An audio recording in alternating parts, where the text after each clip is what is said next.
Kevin in Sweden asks a very controversial question, given the times in which we live. Is Allah a god, an idol, or a demonic entity? First of all, let me talk about pronunciation. I've traveled in many countries of the Near and Far East, and oftentimes they put the accent on the second syllable, Allah, as opposed to Allah, but it's the same reference. Also, Islam or Islam are two different ways to pronounce it. Now let's talk more specifically about this question. Is Allah God? Is he an idol? Is he a demonic entity? Well, first of all, the term Allah in Arabic means God.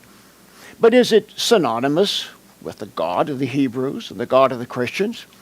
I don't think so. There's a great controversy about this, I will admit, and theologians differ on their view of this. I don't think that the term Allah, as it is used by a Muslim, is identifying with the same God of the Holy Bible. Now, there is a belief that Allah is synonymous with the Jewish and the Christian God. But let's ask this question. What is the teaching of Allah in the Koran? And what is the teaching of Jehovah God in the Scriptures? It is very, very different. And as an exorcist, I will tell you that I have met the demon of jihad. I have met the demon of Allah. Now, let me say, I'm not suggesting that sincere Muslims who wish to follow God are worshiping a demon necessarily. God looks at people according to their heart. I believe that ultimate salvation is alone through Jesus Christ, who said in John 14:6, I am the way, I am the truth, I am the life. I'm not saying that because you are a Muslim, you are actively, deliberately worshiping a demon. However, I believe there is demonic deception in that term, so that if a person believes the Quran as it is literally taught, then through that, if you're worshiping Allah, you cannot be worshiping the same God as Jews and Christians, even though the heritage is the same. Let's be very blunt here. The Quran, which is supposed to be, according to Muhammad, the direct communication of divine revelation from Allah, requires the killing of Jews and Christians. We are the infidels. We are the enemy. Now, how can that be the same God? I would posit to you that it is not. So, if you are Muslim, I don't wish to offend you in any way, but I must directly say to you, no matter how sincere you are, you may be sincerely wrong. So if you sincerely want to follow the true God with all your heart, go before Him and ask Him, what is true? Is the Koran true? Is the Holy Bible true? They are contradictory in many ways, so you can't have both. It must be a choice, one or the other. And Allah, as presented in the Quran, is quite different from Jesus Christ, who became flesh. That is the choice. And consider this. Muhammad, the founder of Islam, is dead. No one in Islam suggests that he has risen from the dead and is alive now at the right hand of God. But the Christian belief, and there are many texts which support this, as well as history supporting it, demonstrates that he not only rose again from the dead, but presented himself to his followers in the hundreds after his resurrection. Read the New Testament. Read the book of Acts. Especially read the Gospel of John. And then make the decision about who will be your God. How do you know if your problems are the result of bad life choices or demons? And what do you do if your problem is demons?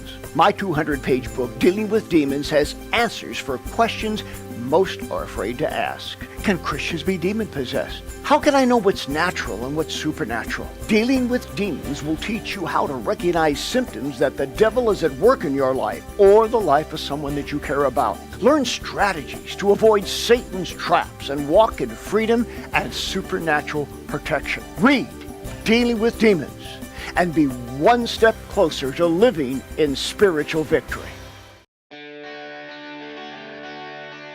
I invite you to enroll today at our International School of Exorcism, an online Bible college of spiritual warfare. It's all right there on your iPhone, your Android, your computer, or your iPad. 24/7 you can study at your own pace. You'll learn about the history of exorcism, healing, deliverance, and spiritual warfare in the Bible and church history. You'll also learn the practical aspects of breaking curses, pulling down spiritual strongholds, and removing the legal rights of Satan. Once you've completed and receive a certificate, you then can join with me personally and be mentored side by side with me in my seminars across America. There's no better time than now to learn how to set yourself, your friends, and family free from the bondage of Satan by enrolling in the International School of Exorcism. The most frequent demon that I deal with is the spirit of Jezebel, the most prevalent evil spirit of our age. This demon wants to destroy your health, your finances, your marriage, your family, and your church.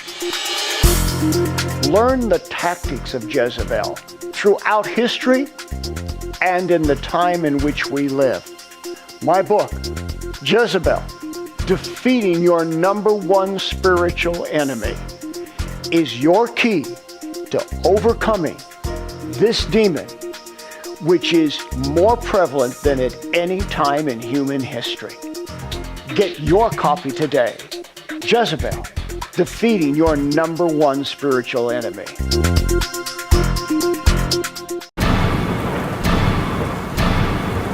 He took the curses away from me. Go see Bob Larson because he can help you.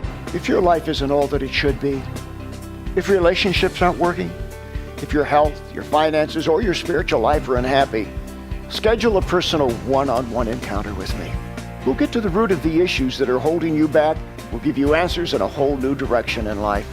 Oh, what a change, what a difference when you have an encounter with God. Take action. I look forward to seeing you soon.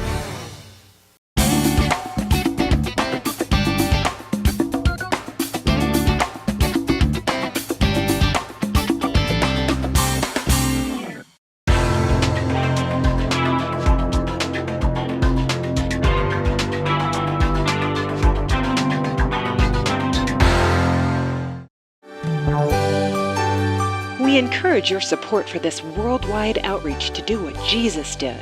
For the latest information on resources, seminars, conferences, training institutes, retreats, and international missions, go to boblarson.org. Thank you for your prayers and financial partnership.